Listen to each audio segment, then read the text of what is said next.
Hello all, Shadwell here, ready to talk about the next film in my collection, The Dark Knight from 2008. It's directed by Christopher Nolan and stars Christian Bale and Heath Ledger. Holy shit. I was just looking up the basic info for my opening bit on IMDb, mainly the year the film was released, and I also saw that it is not just one of the top 10 films according to IMDb, it's number 3, beating out The Godfather Part 2.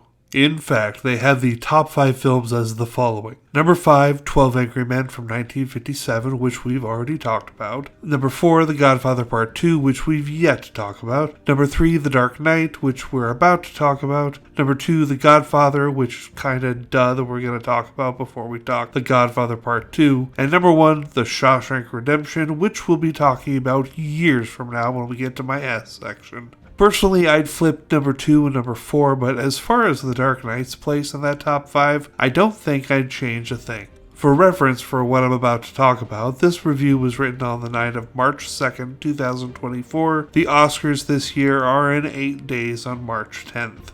I say this because the director of The Dark Knight, Christopher Nolan, is almost guaranteed to win his first Oscar for Best Director for last year's Oppenheimer, as well as that film winning most of the night in general. But as far as I'm concerned, The Dark Knight is Christopher Nolan's superior film. Oppenheimer wasn't as great as people would have you believe, and Slumdog Millionaire be damned because The Dark Knight was the best film at the Oscars that year, but it wasn't even up for Best Picture.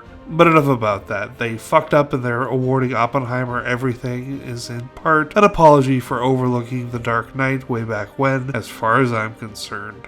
Another thing I gotta say is that I know Christian Bale gets ripped on for his bat voice. Hell, I've even made fun of it. But after watching particular scenes in other Christopher Nolan films that can't be understood because the sound mix is more partial to the score than the dialogue, and you know what scenes I'm talking about, Michael Caine in Interstellar is one such scene. After seeing those scenes, I realized that yeah, Bale's Batman is gravelly, but I can still understand every word.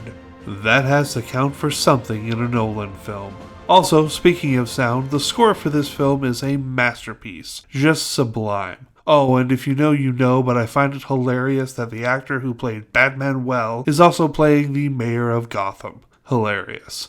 I'm giving The Dark Knight an A+, then, now, and forever. Tomorrow it's the final film in the trilogy, The Dark Knight Rises. See y'all then.